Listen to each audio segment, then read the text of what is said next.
Dans nos vies, il existe des archétypes qui façonnent nos comportements et nos perceptions. L'un des plus puissants est celui de la petite fille blessée, une figure qui, souvent, nous pousse à accepter moins que ce que nous méritons. Ce phénomène, profondément ancré dans notre psyché, peut influencer nos relations, nos choix et notre estime de soi. À travers les enseignements de Carl Jung, nous allons explorer comment cette blessure intérieure peut nous limiter et comment la reconnaître peut être le premier pas vers la guérison. Préparez-vous à plonger dans un voyage d'introspection qui pourrait transformer votre manière de vous percevoir et d'interagir avec le monde. Si vous restez jusqu'à la fin, le final vous choquera et transformera votre vie. Dans l'exploration de l'archétype de la petite fille blessée, un comportement souvent observé est la tendance à accepter des relations qui ne reflètent pas notre véritable valeur. Ce phénomène, selon Carl Jung, s'enracine dans des blessures émotionnelles profondes, souvent issues de l'enfance. La petite fille blessée représente une partie de nous qui a été négligée, rejetée ou blessée, et qui cherche désespérément l'approbation et l'amour. Lorsque cette blessure n'est pas reconnue et guérie, elle peut conduire à un schéma répétitif où l'individu se retrouve dans des situations où il se sent inférieur ou indigne. Cette dynamique peut se manifester dans des relations amoureuses, amicales ou professionnelles, entraînant un cycle de souffrance et de désillusion. La personne peut se convaincre qu'elle ne mérite pas mieux, acceptant des comportements inacceptables par peur de la solitude ou du rejet. Émotionnellement, cette acceptation de moins que ce que l'on mérite peut engendrer un profond sentiment de tristesse et de désespoir. Les victimes de cette dynamique peuvent ressentir une perte d'estime de soi, se sentant piégées dans un rôle qui les empêche de s'épanouir. La philosophe et psychologue Marion Woodman, qui a étudié l'impact des archétypes sur la psyché féminine, souligne l'importance de reconnaître ces blessures pour pouvoir les transcender. Elle évoque l'idée que la guérison passe par l'acceptation de soi et la reconnexion avec notre essence véritable. Dans ce contexte, il est essentiel de cultiver une conscience de soi qui nous permet d'identifier nos besoins et nos désirs authentiques. En prenant conscience de notre valeur intrinsèque, nous pouvons commencer à établir des limites saines et à rechercher des relations qui nourrissent notre âme plutôt que de la blesser. La route vers la guérison peut être longue, mais elle est nécessaire pour retrouver notre pouvoir et vivre pleinement. Dans notre exploration des comportements liés à l'archétype de la petite fille blessée, nous rencontrons souvent une deuxième attitude qui mérite notre attention: la tendance à se sous-estimer dans nos relations personnelles et professionnelles. Ce comportement peut se manifester par une acceptation passive de situations qui ne nous valorisent pas, par peur de la solitude ou du rejet. Carl Jung, en tant qu'expert en psychologie analytique, met en lumière l'importance de reconnaître et d'accepter nos blessures intérieures pour avancer vers une vie plus épanouissante. La petite fille blessée, en nous, peut nous pousser à croire que nous ne méritons pas mieux que ce que nous avons. Ce schéma de pensée peut se traduire par une soumission à des relations toxiques, où l'on se persuade que l'amour ou l'amitié doit être gagné par la souffrance ou le sacrifice de soi.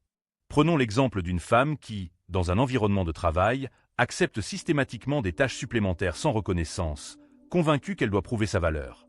Ce comportement peut sembler honorable, mais il finit par miner sa confiance et son estime de soi. En réalité, elle mériterait d'être reconnue pour ses compétences et son dévouement, mais la peur de perdre sa place la maintient dans cette dynamique déséquilibrée. Il est essentiel de se rappeler que la guérison commence par la prise de conscience.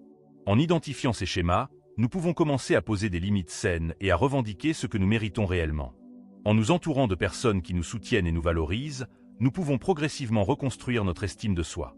Avez-vous déjà ressenti ce besoin de vous sous-estimer pour plaire aux autres? Dans notre exploration de l'archétype de la petite fille blessée, proposée par Carl Jung, nous découvrons des dimensions cachées de notre psyché qui influencent profondément nos relations. Cet archétype incarne non seulement une vulnérabilité, mais aussi un schéma de comportement qui peut nous amener à accepter moins que ce que nous méritons. En effet, cette blessure originelle peut être exacerbée par des relations avec des individus narcissiques qui exploitent nos insécurités pour maintenir un contrôle. La philosophe et psychologue Alice Miller, dans son ouvrage Le drame de l'enfant doué, souligne que les enfants qui grandissent dans des environnements émotionnellement négligents ou abusifs développent souvent une image de soi déformée. Ils apprennent à s'adapter aux attentes des autres au détriment de leurs propres besoins. Cette dynamique est particulièrement pertinente lorsque l'on considère le narcissisme. Le narcissiste, en quête constante de validation, peut inconsciemment manipuler la petite fille blessée en la faisant se sentir responsable de son bonheur, tout en minimisant ses propres désirs. Prenons l'exemple d'une relation amoureuse où l'un des partenaires est narcissique. La personne avec l'archétype de la petite fille blessée pourrait commencer à croire qu'elle ne mérite pas d'être aimée de manière inconditionnelle. Elle pourrait accepter des comportements dévalorisants, pensant que c'est la norme. Ce schéma peut se répéter, créant un cycle de souffrance et de dépendance émotionnelle. Ainsi, reconnaître cet archétype en nous est crucial. Cela nous permet non seulement de comprendre nos propres blessures, mais aussi de discerner les comportements toxiques des autres. En nous libérant de ces schémas, nous pouvons commencer à revendiquer la valeur qui nous revient de droit, en nous entourant de relations saines et nourrissantes. Il est essentiel de se rappeler que la guérison commence par l'acceptation de notre propre valeur. En cultivant l'amour de soi, nous pouvons briser les chaînes du passé et avancer vers des relations plus épanouissantes. Dans notre exploration des archétypes psychologiques, nous abordons aujourd'hui un comportement qui peut sembler subtil, mais qui a des répercussions profondes sur nos relations et notre estime de soi. Ce comportement est l'autosabotage, souvent enraciné dans la peur de l'échec ou du succès. Carl Jung, en tant que pionnier de la psychologie analytique, nous enseigne que nos comportements sont souvent influencés par des expériences passées, y compris celles de notre enfance. L'autosabotage se manifeste de différentes manières. Procrastination, choix de partenaires inappropriés ou même l'acceptation de situations qui ne nous servent pas. Ce comportement peut être une réponse inconsciente à des blessures émotionnelles, souvent liées à l'image que nous avons de nous-mêmes. Jung a souligné l'importance de l'individuation, un processus par lequel nous intégrons les différentes parties de notre psyché pour atteindre notre plein potentiel. Lorsque nous nous accrochons à des schémas d'autosabotage, nous restons prisonniers d'une version limitée de nous-mêmes. Pour surmonter ce comportement, il est essentiel de prendre conscience de nos motivations sous-jacentes. Pourquoi choisissons-nous de nous limiter? Quelles croyances négatives entretenons-nous à notre égard? En réfléchissant à ces questions, nous pouvons commencer à défaire les fils de notre passé qui nous retiennent. Comme le dit Jung, ceux qui résistent, persistent.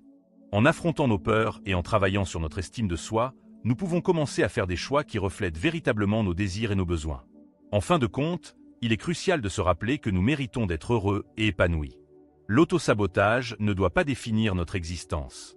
En embrassant notre véritable potentiel, nous pouvons créer des relations saines et enrichissantes, tant avec nous-mêmes qu'avec les autres. Ouvrons la porte à un nouveau chapitre de notre vie, un chapitre où nous nous accordons la valeur que nous méritons. Dans notre exploration de l'archétype de la petite fille blessée, nous arrivons à un point crucial, la quête de validation externe. Ce besoin de reconnaissance peut souvent nous faire accepter moins que ce que nous méritons réellement. Carl Jung a souligné l'importance de l'inconscient et de la manière dont nos expériences passées façonnent notre présent. Ce cinquième aspect de cet archétype nous rappelle que nous cherchons souvent l'approbation des autres pour combler un vide intérieur. Lorsque nous avons été blessés dans notre enfance, il est naturel de vouloir être aimé et accepté.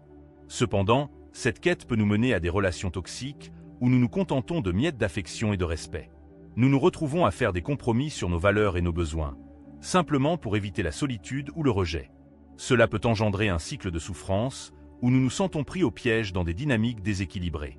Il est essentiel de reconnaître que la validation doit d'abord venir de nous-mêmes. En nous reconnectant à notre valeur intrinsèque, nous pouvons commencer à établir des limites saines et à rechercher des relations qui nourrissent notre bien-être. La psychologue Brené Brown, dans ses travaux sur la vulnérabilité et l'estime de soi, nous rappelle que l'acceptation de soi est la clé pour briser ce cycle. En embrassant notre authenticité, nous nous libérons des chaînes de l'approbation externe. En fin de compte, la guérison de la petite fille blessée réside dans notre capacité à nous aimer et à nous respecter. Cela nous permet de revendiquer ce que nous méritons vraiment dans nos relations, sans avoir à nous rabaisser pour plaire aux autres. C'est un chemin difficile, mais essentiel pour vivre une vie épanouissante et authentique. Dans cette 7e partie de notre exploration de l'archétype de la petite fille blessée, nous aborderons le 6e comportement souvent observé chez ceux qui se laissent influencer par cette figure intérieure. Ce comportement se manifeste par une tendance à se sous-estimer, à accepter moins que ce que l'on mérite. Ce phénomène peut être compris à travers le prisme de la philosophie existentialiste, notamment les réflexions de Jean-Paul Sartre sur la liberté et la responsabilité. Sartre nous rappelle que nous sommes les architectes de notre propre existence. Cependant, la petite fille blessée nous pousse à croire que nous sommes prisonniers de notre passé, de nos blessures émotionnelles. Cette croyance peut nous amener à nous conformer à des attentes extérieures, à des normes qui ne reflètent pas notre véritable valeur. En acceptant moins, nous renonçons à notre liberté d'être authentique et de revendiquer notre place dans le monde. Il est crucial de comprendre que cette attitude n'est pas simplement le résultat d'une faiblesse personnelle, mais souvent le reflet de schémas sociaux et culturels plus larges. Les stéréotypes de genre, par exemple, peuvent renforcer l'idée que nous ne sommes pas dignes de succès ou d'amour inconditionnel. En prenant conscience de ces influences, nous pouvons commencer à déconstruire ces croyances limitantes. Il est temps de se libérer de cette petite fille blessée et de revendiquer notre droit à l'épanouissement. Cela nécessite une introspection sincère et une volonté de se confronter à nos peurs. En cultivant l'amour de soi et en reconnaissant notre valeur intrinsèque, nous pouvons commencer à exiger ce que nous méritons vraiment. Ainsi, en nous interrogeant sur nos comportements et en choisissant de nous affirmer, nous faisons un pas vers la guérison et la réalisation de notre potentiel. La route peut être difficile, mais chaque pas vers l'acceptation de soi est une victoire sur la petite fille blessée qui cherche à nous retenir. Dans notre exploration de l'archétype de la petite fille blessée, il est essentiel de reconnaître comment cette figure peut influencer nos relations et notre perception de nous-mêmes. Le 7e point de notre réflexion aborde l'importance de la guérison émotionnelle comme un acte de réclamation de soi. Carl Jung, en tant que psychologue analytique, a souvent souligné que la prise de conscience de nos blessures intérieures est le premier pas vers la transformation. Imaginez une fleur qui, après avoir été piétinée, continue de croître dans l'ombre. Cela représente la petite fille blessée en nous. Elle porte les cicatrices de ses expériences, mais elle aspire à la lumière. La guérison commence par l'acceptation de ses blessures. En reconnaissant notre douleur, nous pouvons commencer à comprendre les schémas qui nous poussent à accepter moins que ce que nous méritons. Prenons l'exemple d'une femme qui, après une relation toxique, se sent indigne d'amour. En confrontant cette douleur, elle découvre que sa valeur n'est pas définie par les actions des autres. Elle commence à établir des limites, à dire non aux comportements qui la rabaissent. Ce processus de guérison est un acte de courage et d'amour-propre. En se reconnectant à son enfant intérieur, elle apprend à nourrir ses besoins et à s'affirmer. La guérison émotionnelle n'est pas un chemin linéaire.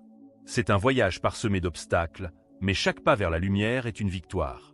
En honorant notre petite fille blessée, nous pouvons transformer notre douleur en force. Ainsi, nous nous ouvrons à des relations plus saines et à une vie plus épanouissante. Rappelons-nous que la guérison est un acte de réclamation. Reprenons notre pouvoir, un jour à la fois. Dans notre exploration de l'archétype de la petite fille blessée, il est essentiel d'examiner le comportement d'autosabotage, souvent ancré dans des expériences passées douloureuses. Ce comportement se manifeste lorsque nous, par peur de la déception ou du rejet, nous limitons dans nos choix et nos aspirations. Carl Jung a souligné l'importance de reconnaître ces schémas pour pouvoir les transcender. En effet, l'autosabotage est souvent un reflet de notre inconscient qui cherche à protéger notre enfant intérieur blessé. Ce comportement peut se traduire par une tendance à choisir des relations qui ne nous valorisent pas ou à éviter des opportunités professionnelles par crainte de l'échec. En nous accoutumant à ces limitations, nous acceptons moins que ce que nous méritons réellement. La psychologue Brené Brown, dans ses travaux sur la vulnérabilité et l'estime de soi, nous rappelle que la peur du jugement des autres peut nous paralyser et nous empêcher de vivre pleinement. Elle encourage à embrasser notre vulnérabilité comme une force, nous incitant à sortir de notre zone de confort. Il est crucial de prendre conscience de ce comportement et de commencer à le déconstruire. Cela nécessite un travail introspectif et parfois l'accompagnement d'un professionnel. En apprenant à nous aimer et à nous respecter, nous pouvons commencer à nous ouvrir à des possibilités qui étaient auparavant hors de portée. En fin de compte, nous avons tous la capacité de guérir notre enfant intérieur et de revendiquer la vie que nous méritons. Dans notre exploration de l'archétype de la petite fille blessée, nous avons déjà abordé plusieurs comportements qui peuvent émerger de cette blessure profonde. Aujourd'hui, nous nous penchons sur 2 derniers comportements, le 9e et le 10e, qui se manifestent souvent de manière interconnectée et subtile, mais qui peuvent avoir des conséquences dévastatrices sur notre vie émotionnelle et relationnelle. Le 9e comportement est celui de la recherche constante de validation externe. Cette quête peut sembler inoffensive, mais elle est en réalité un reflet d'un manque de confiance en soi profondément enraciné. En cherchant à plaire aux autres, à obtenir leur approbation, nous nous éloignons de notre propre essence et de ce que nous méritons vraiment. Carl Jung souligne l'importance de se reconnecter à soi-même et à ses propres besoins, plutôt que de se perdre dans les attentes des autres. Le 10e comportement, qui s'entrelace avec le précédent, est celui de l'auto-sabotage. Lorsque nous avons intériorisé l'idée que nous ne méritons pas le bonheur ou l'amour, nous commençons à mettre en place des mécanismes qui nous empêchent d'atteindre nos objectifs. Cela peut se manifester par des choix de partenaires inappropriés ou par le refus de saisir des opportunités professionnelles. Jung nous invite à reconnaître ces schémas et à travailler sur notre estime de soi pour briser ce cycle. Ensemble, ces 2 comportements créent un cercle vicieux où la recherche de validation renforce l'autosabotage et vice-versa. Il est crucial de prendre conscience de ces dynamiques pour commencer un processus de guérison. En apprenant à nous valoriser et à nous accepter tels que nous sommes, nous pouvons enfin nous libérer de ces chaînes invisibles qui nous retiennent. Cultivons notre amour-propre et notre confiance en nous, car c'est ainsi que nous pourrons véritablement embrasser notre potentiel et vivre la vie que nous méritons. L'archétype de la petite fille blessée qui te fait accepter moins que ce que tu mérites, Carl Jung. Cet archétype, profondément ancré dans notre psyché, représente les blessures émotionnelles de l'enfance qui continuent à influencer notre vie d'adulte. Ce schéma peut nous amener à nous contenter de moins que ce que nous méritons, à accepter des relations toxiques ou à négliger nos propres besoins. Il est crucial de reconnaître cette dynamique pour pouvoir la transcender. Carl Jung a souligné l'importance de l'autoréflexion et de la compréhension de soi pour guérir ses blessures. En prenant le temps d'explorer notre passé, nous pouvons commencer à défaire les croyances limitantes qui nous retiennent. La petite fille blessée en nous mérite d'être entendue et soutenue, mais elle ne doit pas dicter notre valeur actuelle. Pensez à ce que vous méritez vraiment dans la vie. Chacun de nous a le droit de vivre des expériences enrichissantes et des relations saines. En reconnaissant notre valeur intrinsèque, nous pouvons commencer à poser des limites saines et à rechercher ce qui nous nourrit réellement. Comme l'a dit Brené Brown, la vulnérabilité est le berceau de l'innovation, de la créativité et du changement. Oser être vulnérable, c'est aussi oser se libérer des chaînes de notre passé. En conclusion, il est temps de libérer la petite fille blessée et de revendiquer ce que vous méritez. Ne laissez pas vos blessures vous définir. Prenez le temps d'explorer, de guérir et de vous épanouir. Partagez vos réflexions dans les commentaires, aimez cette vidéo si elle vous a touché, et abonnez-vous pour plus de contenus inspirants. Ensemble, nous pouvons transformer nos blessures en force. C'est tout. Si vous avez aimé cette vidéo, partagez-la avec vos amis et laissez votre like. Abonnez-vous à la chaîne et activez la cloche pour ne pas manquer d'autres conseils comme celui-ci. Laissez votre commentaire en disant ce que vous avez pensé de la vidéo et ce que vous aimeriez voir dans les prochaines vidéos. Rappelez-vous que nous avons d'autres vidéos dans ce style que vous aimerez regarder. Entrez simplement dans notre chaîne que je vous garantis que vous aimerez. Jusqu'à la prochaine vidéo.